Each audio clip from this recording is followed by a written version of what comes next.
Hello, everyone. So today we're going to talk about the commission magic formula. Before we get started, I'd like to give you a little bit of my background. I've been in sales for over 30 years. I started selling Kirby vacuum cleaners when I was 19 years old. I have operated a captive agency for over 20 years. Around 20 years ago, I founded a software company called Mivation, which is the company that we're talking about today. Mivation makes commission processing tools and productivity tools focused mostly on the insurance industry. We have tens of thousands of users spread across North America and Canada, representing thousands of agents, both on the captive side and on the independent side. We process over 2 million transactions per day. Additionally, I founded a company called Partly Cloudy Mivation, which does public speaking and workforce engagement projects for businesses, primarily focused on motivational concepts and how motivation applies in the working world. So I wanted you to hear my background because you'll see there's two themes that are intertwined with each other throughout. One is sales and the other is motivation. I've been fascinated with motivation since I was very young, largely because I will admit I struggle with it. I often describe myself as the world's grumpiest motivational speaker. And I was particularly fascinated by the idea that motivation is an emotion. And I didn't necessarily find that to be true. And so I spent a lot of my career researching why do we do the things that we do? What makes us want to do more? And then as I've made discoveries about motivation, we try to build those into our products and create motivational triggers that enable people to do more and enable business managers to do a better job of leading their teams to higher performance. So you're going to hear those themes intertwined today, even though we're talking about commissions and money. You're going to also hear about motivation because the two are inextricably intertwined with each other. Briefly want to acknowledge that we have two very different groups of agents on this call. We have captive agents and independent agents. You experience vastly different worlds when it comes to processing commissions. I'm very much aware of that. For you captive agents who are maybe unfamiliar with this, what the independents deal with is arduous to say the least. It's extraordinarily difficult. They have multiple carriers, multiple technologies, multiple systems. It's a catastrophe. Commission catastrophe is what I describe it as. So for you independent agents, you're going to see some things today where you may look at it and say, that doesn't apply to me. There's no way that I can do that. Just processing commissions is enough. I want you to listen with an open mind because there is some good news coming due to advances in AI and other technologies. We now do have a solution that works really well for independent agents and will make most of what you see today possible for you as well. So like I said, listen with an open mind. So let's go ahead and dive right in to our commission magic formula. So let's start by talking about what's the purpose of commissions at all? Okay, is it just to pay our people? I mean, no, not really. It's more specific than that. We want to use money to influence people. We don't want to just reimburse them. We want to pay them for them doing specific things. So ultimately, what we're trying to do is we're trying to get them to take action of some sort. We want them to be able to see. We want them to say, I want something, so I do something. That's what our role is in this. Now, we're trying to use money. That's what we're saying that they want here, money, so that they'll do specific things that will help us grow our business. Now, when we think about how we're going to use that money, people often overthink it. And this especially happens on the captive side. And you have all of these different things that you want to accomplish or that you could accomplish using money. And it starts to feel like it's some kind of advanced math, like it's rocket science. It's not, okay? It doesn't need to be that complicated. I'm going to touch on complicated commission plans a little bit later. But we do have what we call our magic formula that we know does work. And this formula came about because we do have so many commission plans in our system. We have up to 20,000 independent commission plans running at any given time. So it's very common for agents to come to us and say, well, what is the formula? Like they want us to give you the specific numbers. Like, well, what commission should I pay, percentage? What benchmarks should I be asking for, et cetera. I've never believed that there is a one right answer to that. Due to market conditions, economies, the cost of living in various places, all of those things have a really big impact. But we did do an analysis because we wanted to see what we could find. So we did an analysis of over 20,000 insurance producers. And this is what we discovered. This became our magic formula. So we start with agencies that use some form of variable commission or another. Those agencies experienced roughly 10% greater performance than those that did not use commissions at all, okay? Those that used public individual goals saw performance that was roughly 12% greater than those that did not. Now, these are not stacking on each other, these are independent. Those that used public team-based goals had performance that was roughly 18% greater than those that did not. And those that used daily activity plans saw a whopping 30% difference in performance versus those that did not. Now, the real takeaway here, though, is that agencies that used all elements of this magic formula saw an average of 43% greater performance than those that used none of them. Now, I want to be clear here. I'm not saying that if you go away from this call, that you're suddenly going to increase your performance by 43%. That's not what I'm saying at all. What I am saying is that we know that agencies that use these elements of the magic formula, on average, outperform agencies that do not by around 43%. So you can make of that what you will. So let's look at these different ingredients. So we're going to start, let's put them in the order, we're not going to put them in the order of importance, so to speak. Let's put them in the order that they actually occur according to the timeline. Okay, so if we start here on the left with the activity plans, these are the most granular activities that we do every day. And by performing those activities, those enable us to help our individual and team-based goals. Once we've hit those goals, then we get paid commissions. All right, so we get paid money. So let's go and take a look at how these activities lead all the way through commissions. So starting with activity plans, you've probably heard the phrase, a goal without a plan is just a wish. And let's be clear, this daily activity plan is the most granular goal that you could have. But I would argue that a goal with a plan is just a very detailed wish, right? You're just laying out the specifics that will get you to that goal. You're not really moving towards that goal until you go back to this concept of action. You have to be actually doing something. Having a plan means nothing until you take action on that plan. But there's a very important part of this. Then we need to think about what actually is actionable. And this is where I see a lot of agents go awry. Okay, so what happens is we end up setting goals for lagging indicators. These are the things that happen at the end of the sales cycle. So policies sold, premium written, agency commission. Okay, these are all the things that happen after we've done other things. But the fact of the matter is that policies don't just sell themselves. They're the result of something else. They're specifically the result of leading indicator activities that are things like the number of sales calls we make, referrals that we collect, appointments set, et cetera. These are the more granular activities that we have to do every day in order to lead to those lagging indicators, which are the policies, commissions that will ultimately result in the agent or the commission payments that they receive. So you can see where I'm going with this right now as we're talking about daily activity plans. And this is where I get agents that sometimes push back against this because they're saying, well, okay, are you telling me that we need to actually pay attention and track every day how many outbound sales calls we make? I mean, my people are professionals. They don't need to be micromanaged that way. Well, look, I don't make the rules. All I'm doing is showing you how this works. And I can tell you that those agents, those producers that keep track of the daily activities that they're doing, outproduce those that don't. If you think about professional athletes, I mean, a professional athlete, the better that they stick to their diet, the more workouts they go to, the more time they spend in the gym, the better they get. So it's very much the same process here. But this relationship between leading indicators and lagging indicators is not just true in the insurance industry, it's true in any business.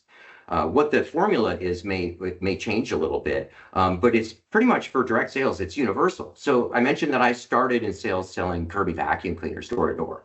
Well, we knew that on average, you had to knock on 30 doors to be able to just talk to one person. People don't like to come to the door. Once you talk to 10 people, you would get in to be able to do one demo. It would take you 3 demos to be able to get 1 sale. So what this meant, if we wanted to get 1 sale, we could back that up to 90 doors knocked. That is not micromanagement, it's math, very simple. So when I came back from a trip and if I had a poor performing week and I was complaining that I didn't get any sales, my manager would immediately ask me, well, how many demos did you do? How many people did you talk to? How many doors did you knock? Because he knew that that's what would lead towards the sales.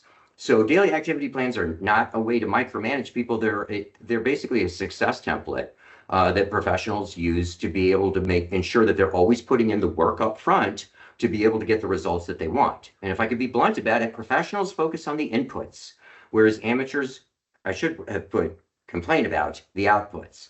But we've seen this to be very true. Let me show you what this can look like. This is an example of what a daily activity plan could look like. There's multiple ways that you could do this. I've just chosen a selection of activities that apply in a lot of agencies, but each individual agency, depending upon the way that you do business, may adjust this and make it specific to your own agency. But we can see things like referrals, appointment set, etc. throughout the day as these numbers are being updated. Sometimes these numbers are updated through a data integration. Sometimes they're being updated manually. It kind of depends upon the technology situation that we're dealing with.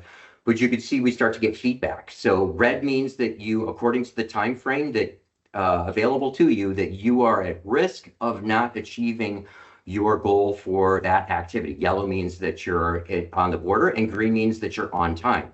So as they're updating throughout the day, they see these change from red to yellow to green. And they may actually, if they start out ahead of schedule, it could start from green right from the beginning and stay green all the way through. So it gives them a lot of that positive feedback that they're doing what they should be doing. At the end of the day, you get a message that you've done all of your activities, et cetera, these little flags, it looks this, some of you may look at this and be like, okay, that's silly. Okay, it's not silly, because once again, these are the activities that are ultimately going to determine if they're successful. And if they're successful, they're going to make more money. You cannot sell a policy without quoting it. You cannot quote a policy without generating that quote somehow, whether it's through a phone call or through a referral, et cetera. So once again, I know I hit this point hard, but I hit it hard because I know that it works so well. That those producers that focus on these activities will have better performance, and there's a very good reason for this. While you can measure the lagging indicators, you can manage the leading indicators. And by manage, I mean you can just go out and do more of them. You can make that happen. So we go back to that concept of actionable. You cannot simply make a policy appear. You can, however, pick up the phone and start calling and make those contacts happen for you. All right. So let's go to our next ingredient here, which we'll put these together since they're both goals, the individual goals and our team-based goals. Now, I know many of you, because you're in sales, in fact, I would argue that probably every single person watching this video has seen this acronym before. We need to have SMART goals, right? And what does SMART stand for? It stands for specific, measurable, attainable, relevant, and time-bound. Well, I have one very important thing to add to this, and that is blah, blah, blah. Okay, why am I so dismissive? Because none of those things matter unless they're visible. So none of those individual components will make any difference whatsoever unless they are visible. And yes, I said that twice in a row on purpose because it's that important.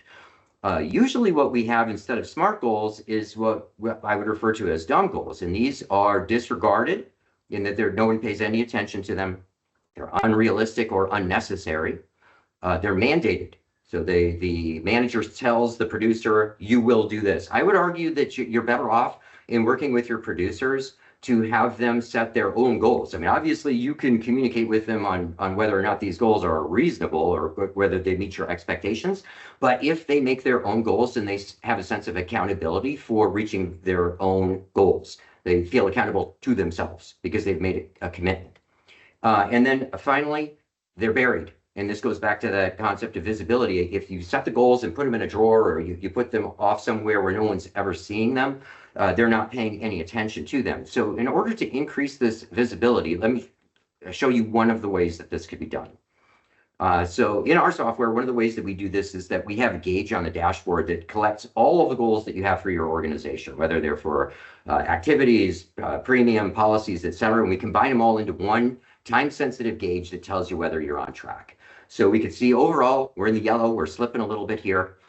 Now, if we go into this a little further, we could look at the production. Okay, so these are the sales, the agency commission that's rolling in, the premium dollars.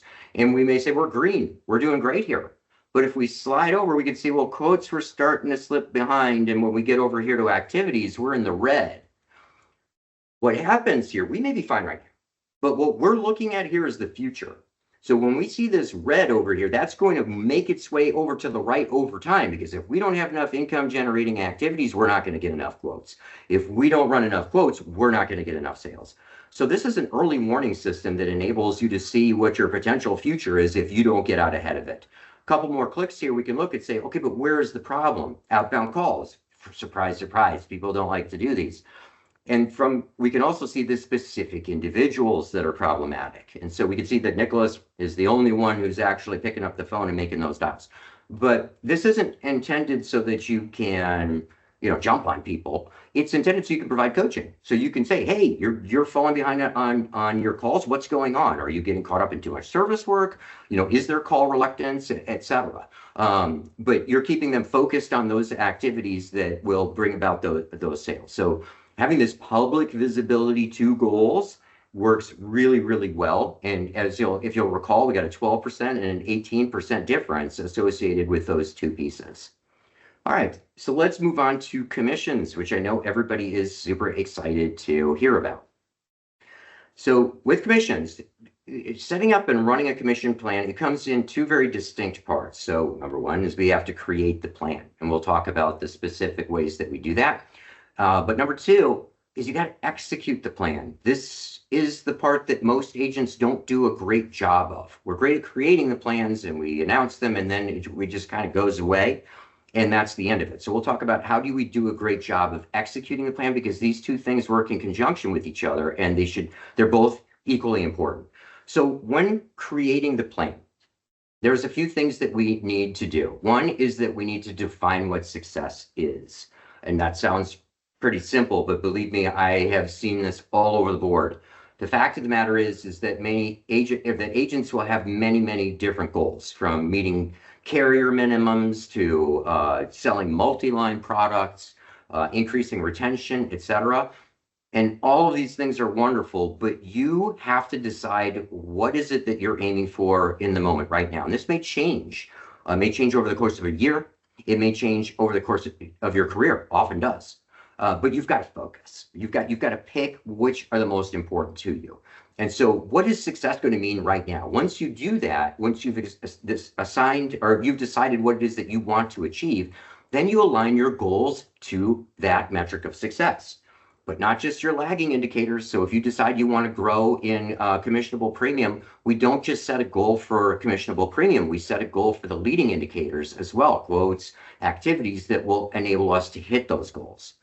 We need these goals to be public and visible, as we talked about before, because if they don't see it, I'm going to prove to you how well this works a little bit later, but if they cannot be influenced by what they do not see. So if we do a good job of this, well, first, my final piece here, I almost went ahead too fast here. So your final piece is that it has to influence them. Remember, that was the very first thing that we talked about, is that we use money to influence people. Okay, well, what do I mean by that? Let me give you an example. In the software company that I'm talking to you about today, somebody suggested I don't remember what precisely it was for, but it might have been for referrals. And somebody had suggested a program where we give a $10 gift card to agents who refer other agents to us. And so I listened, and I was like, I would like to be respectful of people's ideas. We have one of our guiding principles is that ideas have rights, ideas have rights. So anybody who has an idea has the right to be heard. So I listened to the idea, and then I said, you do realize that a pretty significant portion of all insurance agents are multimillionaires. Do you think that $10 is really going to motivate them? So that's what I mean by influence. You've got to have a plan that they care about. Okay, it has to mean something to them. There could be two ways of going wrong with this. One is that you don't compensate richly enough for them to care. That's why I'm saying there's no right answer to this, because in different parts of the country with different cost of living, the specific dollar amounts that is motivating could vary quite widely.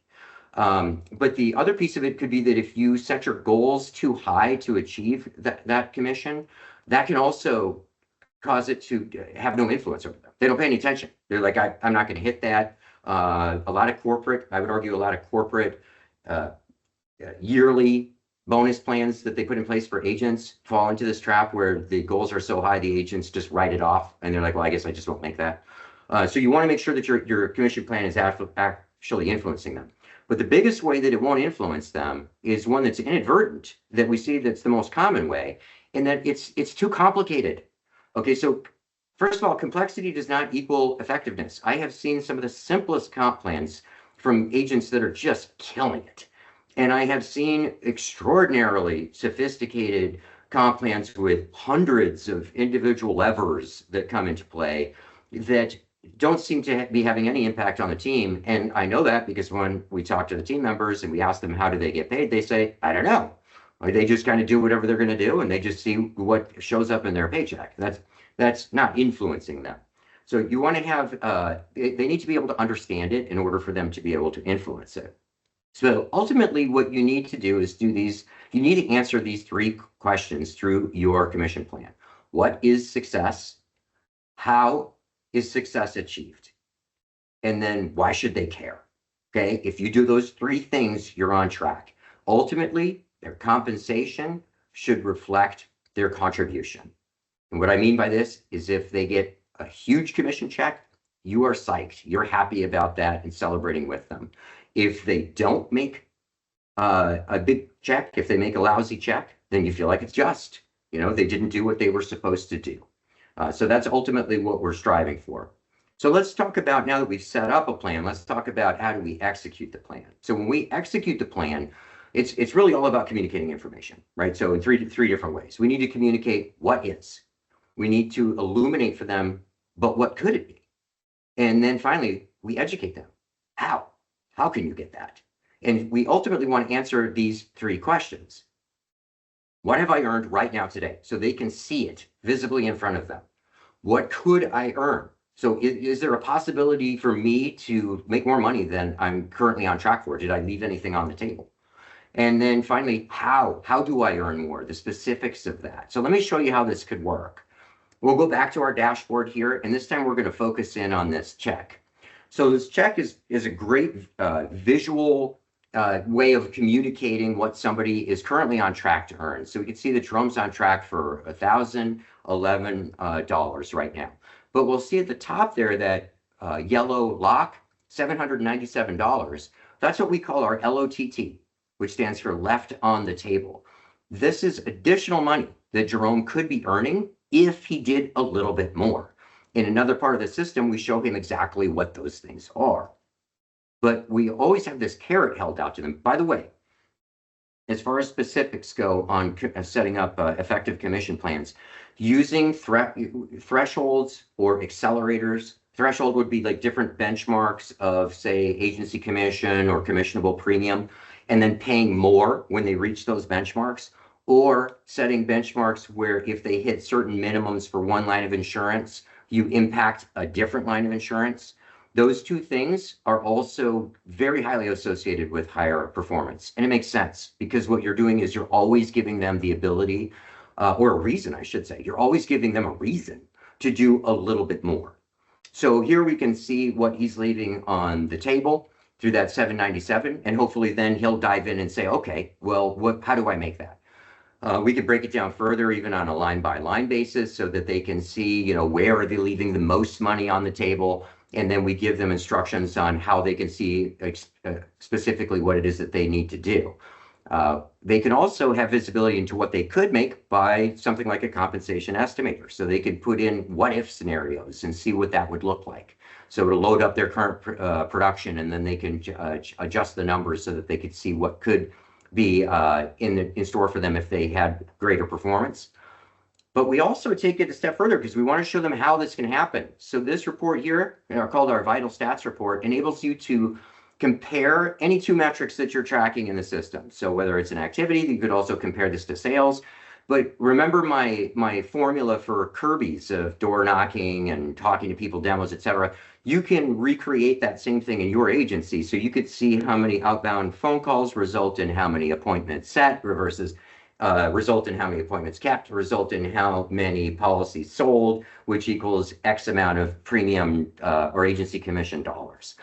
So this takes it to the actual how. So if somebody says, well, I need to sell X amount more, they can use this report to back it up and say, okay, then these are the number of activities of this sort that I need to do, because this is all based on an individual basis.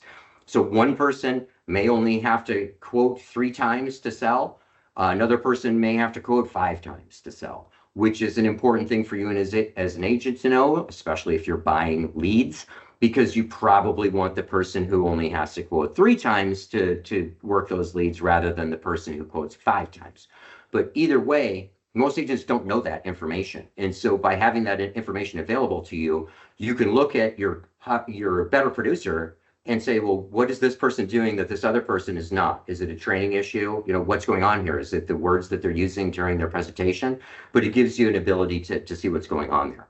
But ultimately, through these reports, what we want them to see is how what they do becomes what they earn. So we want to connect the actions that they're taking with the money they make, which, if you'll recall, goes right back to the beginning of what we talked about at the beginning of this presentation. So let's talk about the 3 top compensation errors or commission errors that I see the most often. And so I'm going to split this between captive and independent because they are different for the two. On the captive side, it's too complicated. Okay, I've seen comp plans that run over 10 to 12 pages with hundreds of individual levers that will impact their commissions. No one can understand that. If they don't understand it, they don't pay attention to it. The next thing is what I call an agent wish list. I've been on the phone with agents as they go through what it is that they want to accomplish. And it's like, well, we need to write more life insurance, or we need to write more P&C.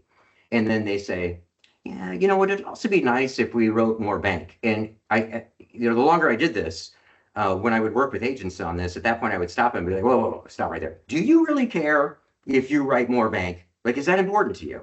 If the answer is yes, then by all means, go ahead and include that in your comp plan and set minimums or whatever it is that you want to do. But if you don't care, and if it's not part of your objectives on what you're trying to achieve, remember how we define success, then don't include it. Okay, I'm not picking on bank here. I'm just saying that stay focused and only ask for those things that are genuinely important to you. Don't create a comp plan that has your people running all over the place, trying to achieve things that you ultimately don't really care that much about. And finally, surprise. Okay, if you make a mistake on designing your comp plan, for instance, and it pays out too richly from what you were hoping, you still got to pay. You don't have to stay with it. Okay, so you could change it and communicate that to them, but you absolutely positively cannot decide that you are not going to pay it out. To me, it seems obvious, but you destroy the trust. They will never, ever trust you again. And if they don't trust you, they're not going to trust your comp plan that you put in front of them. So those are the 3 big ones for captive agents. On the independent side, it's too simple. Now, before you jump on me, I understand why it's too simple is because it's all you can handle right now. Doing anything like additional thresholds or any of the stuff that I just talked about is far too difficult. I'll show you in a moment that's not good. It's not going to stay that way for you. So I'm not saying that you need to make them more complicated, but you want your comp plan to more accurately reflect, once again, what is it that you're trying to achieve. And so chances are that certain things are more important to you than others, and your commission plan should reflect that. Commission shrink. You're losing commissions for a whole variety of ways, whether they're falling through the cracks from the carriers, whether they're non-direct download statements that aren't getting processed on time or are getting missed, or also not being able to process subsequent transactions on a policy. So you write a policy, it cancels. You write a policy, the commission is reduced through a change in the policy, and you miss those commission changes. You're overpaying because it's too complicated for you to process all of those changes. Once again, that's going to go away for you. And finally, it's not visible. And again, I'm not being critical of you here because I know why they're not visible. It's too difficult just to do this, and usually you're up against a wall to complete this by the time that it's due. But without visibility, they don't know what's going on, and all of this influence that we're talking about that we want to have here just doesn't become possible. So those are your top 3 errors. Now let's talk about what's the foundation for all successful commission plans. Okay, so the foundation is built on what I call the motivational pathway. I spent a lot of time thinking about this. This goes back to those triggers that I was talking about earlier on. How do we get people to do more? Okay, well, it's very simple. As an agent, you're ensuring that they know what they care about so that they want to do something about it. Why? Because they cannot care about what they do not know about.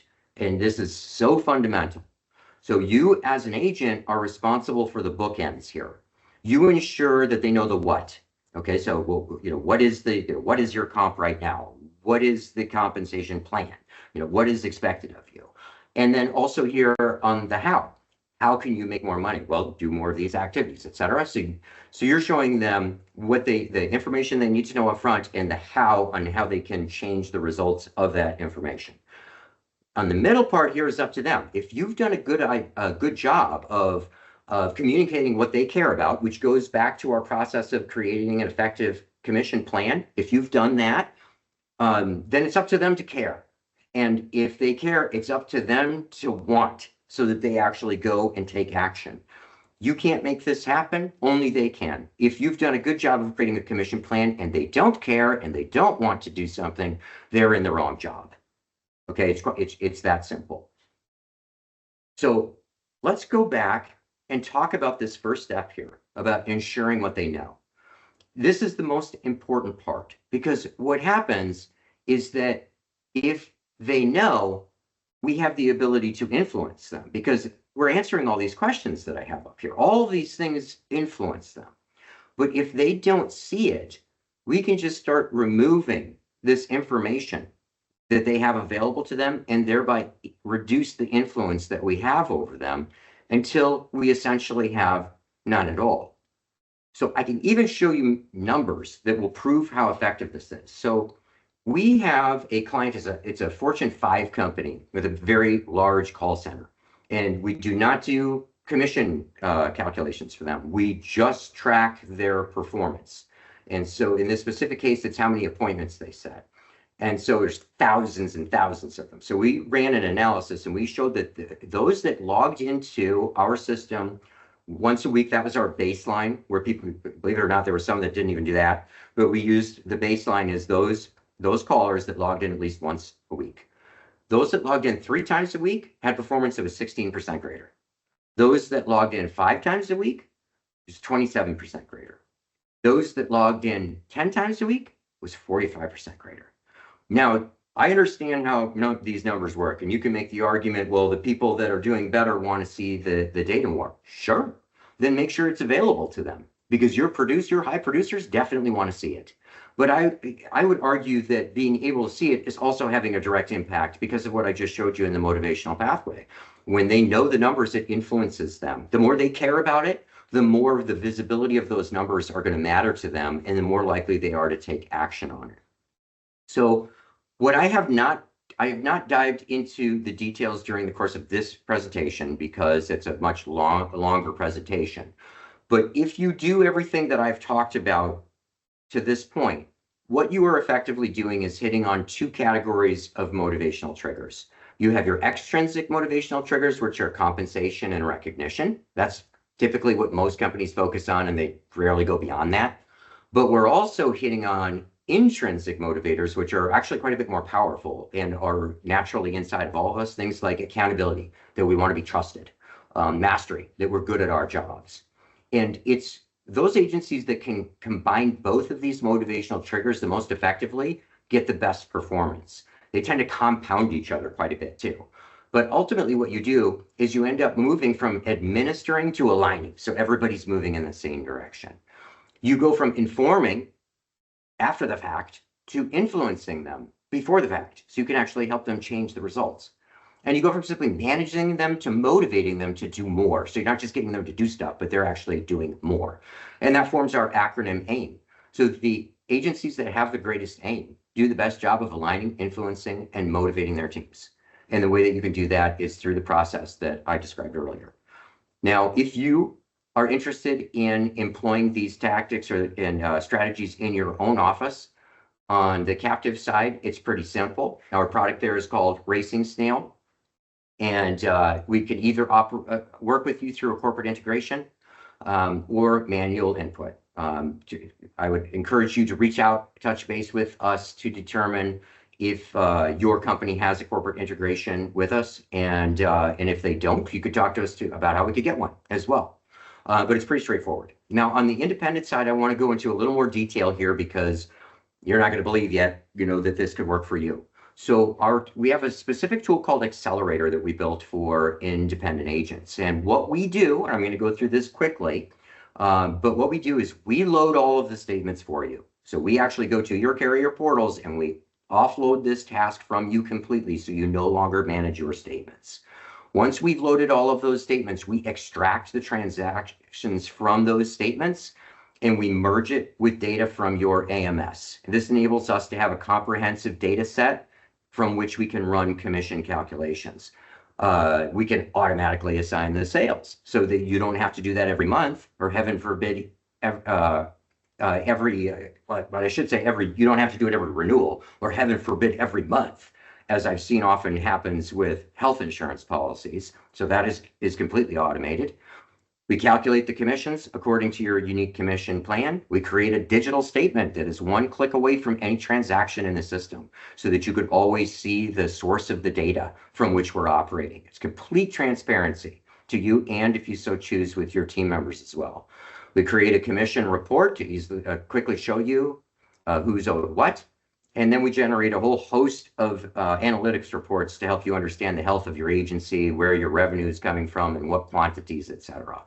So we do all of that for you.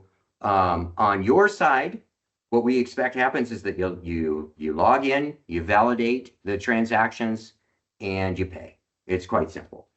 So if you would like to learn more, then please feel free to scan the QR codes there. If you are a captive agent and would like to schedule some time to learn more about Racing Snail, you can see that QR code is on the left. If you are an independent agent, then that QR code under Accelerator is on the right. They're very different how they operate. So it's important that if you're captive, you go to Racing Snail. If you're independent, you go to Accelerator. And at this point, what I would like to say is that we're a SaaS company, that's software as a service, which means that we have to keep you happy every month. It's a long-term relationship. Because of that, we have zero interest in putting the thumb screws to you, like I used to do to sell Kirby's, right? To muscle somebody into buying something. We absolutely do not do that. It is not to our benefit. We don't want unhappy clients that then say negative things about us in the marketplace. So if you have any interest at all, then contact us, because you're going to go through an informative presentation where we can learn more about the specifics of your office, and we will honestly tell you whether or not we can work with you. Just had a presentation one of my sales reps did last week where she asked me about the details of it, and I told her, tell him we can't, that it's not going to work. Like what he's asking for is not something that we do. So we're very honest about that, and so you don't need to have any reluctance about talking with us. We'd love to have that conversation and see if we can help you. I'm trying to think of the questions I was asked in the last time I did this presentation. For independent agents, it doesn't matter if you're P&C, life or health, commercial, we can handle all of those. We have the capability of working with pretty much any AMS. Once again, that's something that you should contact us about so that we can get into the specifics. But that solution on the independent side has been very, very popular. It's not uncommon for agencies to go from days to minutes on processing transactions. So it does an incredible job of freeing up your time. Everyone, thank you so much for your attention today. I really appreciate it. I know that you're very busy and that you don't want anyone wasting your time. I certainly hope you found this was valuable. And please, once again, don't hesitate to reach out to us if you would like to learn more. Thank you so much for QuoteWizard for allowing me this opportunity. Take care, everyone. Bye-bye.